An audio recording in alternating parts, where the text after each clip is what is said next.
mbokk yi am di jàmm yi mbokki réew mi ñu ngi leen di ziyaara di leen nuyu xam ngeen ni nag xew-xew bu rëy bi di wuyoo festival international des villes anciennes ñu tànn ko ci ñeenti béréb ci réew mi fukki at ak léegi ñu koy dëkkmal ci ñeenti béréb bokk na ci Wadane bokk na ci Walata ak Tichit ak Chinguetti ñeenti béréb yooyu duy li ci histoire ak li ci moomeel li nga xam ni njiitu réew mi Mohamed Ould Cheikh El Ghazouani jaar na ci démb mbokk yi nga xam ni ñu ngi ci gox-goxaat yi ci région yi dañuy faral di mënal dara seen bopp waaye ak jàppale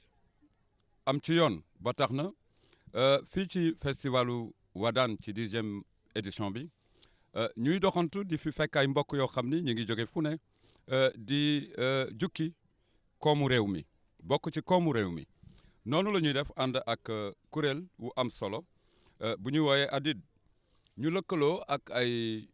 kilifa wala ay kuréel yoo xam ni ca bitim réew ak ci réew mi lu ci mel ni Union européenne ak Africa 70 juróom-ñaar fukk yàlla na nekk juróom-ñaar fukk ki ngëneel ñu teew ak ki nga xam ni mooy Cheikh Ali Gaye muy dox ci mbir yu am solo incha allahu rabbi tungi na du teew ñuy nataal waaye lu ne ci Wadane lay xewee ba tax na ñu jébbal ko kaddu gi pour mu présenter ñu boppam présenter ñu liggéey bii nga xam ni ñu ngi ko dëkkmal su ne saa rek ñu jukki waxtaan wi xool yoon wi ñu jaar xam ne rek réew mi am na lu am solo li fi ne bu ñu sukkandekoo si suñuy doole ak suñuy mën-mën Cheikh asalaamaaleykum wa rahmatullah wa barakatuh. waaw asalaamaaleykum maa ngi leen di jaajëf si interview bi ngeen doon defar man maa ngi tudd Cheikh Ahmed Tidiane di assistant chef de projet le Nord en réseau le Nord en réseau comme ni ngeen ko waxee projet la boo xam ni Union européenne moo ko cofinancé ak benn ONG internationale bu ñuy wax Africa 70 et beneen ONG mauritanienne bu tudd ADID. mu ngi nekk si 7 localités bu jógee biir Mogren c'est-à-dire à 300 kilomètres de Zouérate ak Zouérate ak Efderik ak Touadjid kooku mooy bu Tizi Ouzar si Adrar ñu ngi nekk Tawaz Ain Heltaya ak Adrar léegi projet bi si au global ñeenti 48 associations ay coopératives la ay union de coopératives ak ay associations de jeunes si domaine yi ni intervenir yi nekk am na si waylaago yi am na si baykat yi am na si ñiy defar transformation alimentaire am na association de jeunes léegi projet bi nag projet wu ñetti at la ñu ngi ko tàmbale 2020 juin 2020 ñu ngi si digg bi si nañu am opportunité wu ñëw bokk si festival Wadane. Cheikh am na loo xam ni bu ñuy jukki ci fànnu projet dafa am contexte mooy taxaw seetlu yi nga xam ni da nga koy seetlu ci gox yi ak mbindeef yi nga xam ne ñu fiy dund moo tax ngeen di jukki li nga xam ni mooy projet li ni mel ci gox yooyu ngeen xam ni lëkkaloo ngeen ak ñoom samp fa projet yi lan ngeen fa seetlu bu leen lu leen permettre ngeen mën fa dëkkmal activités yi nga xam ni ci ngeen nekk.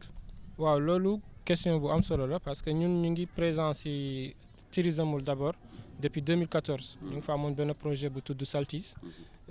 cofinancé tamit ak Union européenne et mise en œuvre ak Africa 70 ak ADID 2014 ñu ngi amoon benn projet boo xam ni si wàllum sàmm la doon nekk si wàllum sàmm ak les éleveurs association nationale des éleveurs léegi bi na fa nekkee nag du ñu gisoon ni chaque fois association jigéen yi ñuy def ñuy artisanat wala ñuy def ñuy transformation alimentaire dañu doon rapproché pour ñu dimbali leen ñu ne leen projet yi ñuy def yi ñun projet Union européenne la ay chaque fois dafay am domaine bu muy intervenir mais ça n'empêchait pas ñun à chaque fois soo ñëw ni seet si du ñuy jël information toog waxtaan ak yow xool li ngay def lan mooy say problème léegi ñu amoon benn liste boo xam ni képp ku ñëw du ñuy jël sa tur jël turu association bi jël agrément bi jël li ngay def léegi bi ñu demee ba Union européenne nag def appel à proposition beneen projet bu nga xam ne dafay dugg si seen domaine ñoom maanaam du ñu jël juste base de données bi ñu am bi Tizi Ouzar ak Adrar lu tax parce que dafa nekk ñaari région yoo xam ne presque tey jii nii amatul association wala organisation internationale bu fi nekk d'ailleurs nous sommes les seuls qui sont effectivement présents depuis 2014 ADID ak Africa 70 léegi ce qui fait que dañu am implantation bu baax à Tizi Ouzar dafa tax nu xam les typologies organisation yu fa nekk yi mooy surtout les coopératives artisanales spécifiques parce que am na nga xam ne ay liggéey yoo xam ne soo ko gisee si artisanat rek da ngay xam ne lii par exemple Zorat la jóge mi ngi mel ni Nesige wala ñii di defar xeer ak ay kurus. am na tamit ay transformatrices comme ay jigéen yuy def teinture ak ay jigéen yuy def couscous léegi ñooñu ñëpp du ñu leen di seetlu c'est-à-dire que du ñuy def benn étude de diagnostic boo xam ne dafay tax du ñuy dem si ku nekk si ñoom ñu xool li ngay def xool yan problème ngay jànkonteel léegi suñu xoolee problème yooyu après nag suñu ñuy tëgg ay parcours de formation yoo xam ni ku nekk si ñoom du ay parcours de formation yoo xam ni c'est général c'est-à-dire que ku nekk si yow ku nekk si ñoom li nga soxla rek noonu lay jox spécifique parce que par exemple di nga gis ki benn coopérative boo xam ni ça date par exemple de 1992 comme Ridwan nga gis si beneen boo xam ni c'est de 2020 expérience bi kee di am ak kii di du benn méthodologie de fonctionnement yi du benn gis-gis yi du benn léegi ñun selon spécificité yooyu noonu du ñu tëgg ay parcours de formation pour ñooñu pour renforcer seen compétence léegi après loolu nag si la beneen étape bi di ñëw muy renforcement de capacité loolu dafa am benn circuit bu ñuy def bu tudd financement au tiers bi nga xam ne dafay ñëw pour répondre spécifiquement manquement yi ñu gis yi pour essayer ko corriger pour loolu moo jur tey par exemple li ñu indi fii nii Adrar il y a de cela ñaari semaine rek ñu ngi distribuer peut-être une enveloppe de 50 et quelques millions entre les deux régions nga xam ni moitié wu financement bi la léegi mais financement boobu comme ni mu koy tàmm di waxee du financement boo xam ne duñ la koy jox nga def lu la neex déedéet financement bi dafay dem corriger diagnostic bi ñu defoon bi depuis le début et puis mu xool parcours de formation yi recommandation yi ñu si wax yi mu xool mu jéem a leen corriger voilà sa biir wax ràññee nañ ci lu ci mel ni renforcement de capacité ma gis ni réew yi ak gox-goxaat yi yaa ngi wax ne léegi am na projet yu bare yoo xam ni bare wuñu ñu ñëw ci seen zone d'intervention yooyu bu ñuy jukki lu mel ne changement de comportement fi ngeen fekk mbindee fi ak seen degré d'esprit ak yooyu ndax liggéey ngeen ci dans le cadre du projet. effectivement loolu mooy base liggéey bi parce que nit ki mu nga ko jox 1 milliard soo changé wul nu muy xalaatee rek day yàqu comme ni nga koy waxee ci mathématiques les mêmes effets ont toujours les mêmes conséquences. du ñuy ñëw am na benn parcours de formation bi ñuy wax communication sociale bi nga xam ni si définition communication sociale sax mooy nit ki ni muy xalaatee nga changé ko mais nga changé ko si lu gën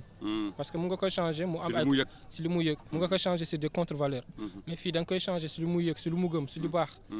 ce qui fait que par exemple comme ni ma ko tàmm di waxee parce que coopérative yi ay coopératives yi yàgg la Ridwan date de 1992 tey suñu ñëwee pour changer seen xeetu liggéey seen comportement ni njëkk liggéey nu gëmloon leen ni li ngeen di def ni mën na gën mën na am lu gën léegi pour loolu il faut nga liggéey ci seen visibilité il faut nga liggéey ci seen renforcement de capacité parce que tey par exemple ñoom ñëpp mënoon am yéene am emballage mais peut-être que duñoo xam technique bi wala nan nu ñuy def pour am emballage boobu noonu peut-être que ñoom ñëpp dinañu bëgg def lu gën mais duñu xam quelles sont les techniques pour loolu léegi ça ñun suñu rôle mooy ñun apporter leen cette solution apporter leen cette technicité parce que tey soo gisee suñu parcours de formation yi ils ont été faits par des experts à la qualité par exemple tey soo jëlee suñu formation sur la transformation alimentaire il a été fait par un professeur à l'ISET qui est de l'ISET du centre de Rosso soo jëlee suñu parcours de formation sur l'agriculture il a été fait par un expert reconnu de la région de l'Adrar c'est-à-dire que à chaque fois lu ñuy def li du ñuy def de sorte que ki koy def ki mu mun a apporter une valeur ajoutée si ki li mu doon def ki naturellement tey soo jëlee benn jigéen bu nga xam ni tailleur de pierre mu ngi koy def depuis 20 ans doo ko won nanu ni tailler pierre mais comment la ko gën a mën a jaayee loolu moo tax après on a travaillé si li ñuy wax ni les moyens de communication sociale notamment les médias sociaux Facebook Instagram ak Twitter nu dimbali leen problème bi c'est-à-dire mooy que tey da nga gis elles ne sont pas au top de l'internet par exemple tey soo ñëwee si benn jigéen bu am par exemple 75 ans wala 80 ans nga koy wax waxu Facebook ak Instagram l'apport li gën mooy nga ni ko yow est-ce que am nga doom bu jàng mun la li may liggéey si laa koy fayal li muy jàng nga ni ko léegi kooku da la ciy jàppale mu occupé wala réseaux sociaux yi parce que c'est un moyen de communication moyen canal de vente la léegi si loolu noonu liggéey aussi sur cette partie là jërëjëf Cheikh démb njiitu réew mi dañ ko dégg mu jukki lu mel ni mbindeef bi fu mu mën a ne yàlla may ko xarañteef ndax am na fu ne nañ ko fexe dooleel ci réew mi ba pare mu teg ci ni lu mel ne unité nationale ñu jàppoo ndax xeetu projet yi saytu ngeen leen ci daw stigmatisation ci fànnu ber ak yooyu ñëpp ngeen boole wala. waaw loolu c'est question bu ma neex la sax parce que tey projet bi soo ko gisee man mii di wax ak yow je parle 3 langues minimum nationales les bénéficiaires amul koo xam ne kenn du seet kii fii la jógee wala kii lii la li ñu njëkk xool mooy activité bi ngay def bi est-ce que activité la boo xam ne patrimoine national la pour ce qui est de l'agriculture de l'artisanat quant à yow lii nga wala loolu déjà suñu composition équipe projet c'est une équipe vraiment multiculturelle voilà nos bénéficiaires nag le traduisent plus man tey jii quand je viens à Adrar je me sens aussi bien que je pouvais me sentir su ma nekkoon Zouérate parce que ñi nekk waa Adrar ils m'ont ouvert te par exemple tey je travaille avec des Hassania des Soninké sunu jaami et des Wolof et des Tukulóor donc amuma problème mu loolu et je crois que affaire unité nationale c'est des principes yoo xam ne ñun duñ koy intégrer sunu projet yi dès le départ parce que travailler développement économique c'est bon mais développement culturel et unité nationale c'est mieux parce que développement mënul am foo xam ni stabilité amu fa développement mënul am foo xam ni sécurité amu fa te loolu yëpp dafay dellu si benn notion bi neex sécurité humaine mooy nit ki fépp fu mu mën a nekk qu'il se sente à l'aise mu nga xam ni du ragal te nit ku su ragalul rek après loo ko bëgg a def loo wala lu mu bëgg a def si moom si loo xam ne da koy jëmee kanam da koy yomb donc ñun loolu su lu ñu intégré la lu ñuy def la chaque jour. jërëjëf Cheikh xam nga suñ ne festival mbokk yi duñu jóg rek ñëw fii kenn ku nekk ak gox bi nga jógee da ngay indi sa ngëneel li nga jàpp ni mën na apporter une valeur ajoutée comme ni ndax festival Wadane tey permettre na leen ngeen gis yeneen expérience yi nga xam ni mun ngeen ko échanger en plus mun ngeen ko mettre en valeur si gox yi ngeen taamu seen liggéey. waaw loolu expérience bu si mooy sax kii toog sama wet Minta Jubal la moom par exemple dafay defar ay produits yoo xam ni feuille de palmier nu koy defaree. et aujourd'hui li gën a tax nu sawar si pour mu ñëw c'est mu gis ñeneen ñi nanu koy defee pour mu mun a améliorer qualité am par exemple moom dafay gis ay difficultés si liggéey bu muy def bi par exemple feuille bi day gaaw wow wala moyen de conservation bi léegi festival bi ce n'est pas que juste de l'exposition mais échange la donc dafay tax mu visiter yeneen tentes yi xool ñeneen ñi li ñuy def li comment par exemple kenn ki nan lay defee ba produit am di gën a yàgg wala moyen de conservation bi muy utiliser bi wala technique de couture bi loolu moo tax moom mu gën a ñëw fii la même chose si ñi defar ñi artisanat parce que tey soo indee ñun la pierre loo xam ne la c'est spécifique Zouérate mooy ñi defar ñi xeer ñi fii ñëw ñëpp duñu laajte nan ñu koy defaree soo jëlee waa FDRIC Nasser Tayssir par exemple am nañu fa benn coopération bu tudd Nasser Tayssir ñu ko def depuis 2014 ak le projet Saltis ñooñu tistar ñuy defar mooy viande sèche yàpp bu ñu wowal c'est spécifique aux régions désertiques parce que duñu am moyen de conservation comme congélateur wala loolu da ngay gis par exemple ñu jóge Asaba wala ñu jóge Guidjimaxa wala ñu jóge le sud ñëw ba foofu pour ñii expérience bi ñu am si métier bi wala si transformation bi ñuy def bi ñu échanger ak ñoom donc foire bi en plus d'être un moyen d'exposition bu xam ne visibilité lay may échange de compétences la tamit si ñun. wecceeku ay ngëneel ci réew mi doon lu am solo ndaxte ku nekk Tirizimour ak ki nekk diwaanu Rosso ñoo war a mun a am bokk engagement ci doxalinu réew mi bu ñu waxee mbay. dañuy xalaat suñu côté Rosso yële wala ci gorgol yi ñu gis pàcc bu am solo boo xam ni yéen a ngi ko jukki ci agriculture naka ngeen def ba fexe ba imposer li nga xam ni mooy agriculture ci seen doon yooyu. waaw agriculture c'est loo xam ne essentiel la si dëkk yi ni zone bi ñu nekk bi surtout soo jëlee tey Zouérate agriculture Zouérate lu essentiel parce que dafa dem ba laal loo xam ne sécurité alimentaire la tudd. et comme que ñun tamit duñu liggéey ak zone bu nu nekk duñu liggéey ak autorités locales yi nekk foofu que ce soit le wali que ce soit le maire le préfet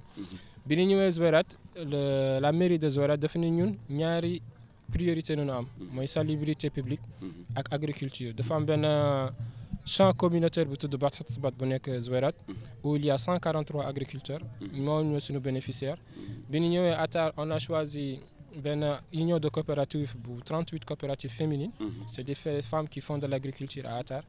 ñooñu ñu jël pour intégrer leen suñu projet soo gisee tey Zouérate Bat Hatsbat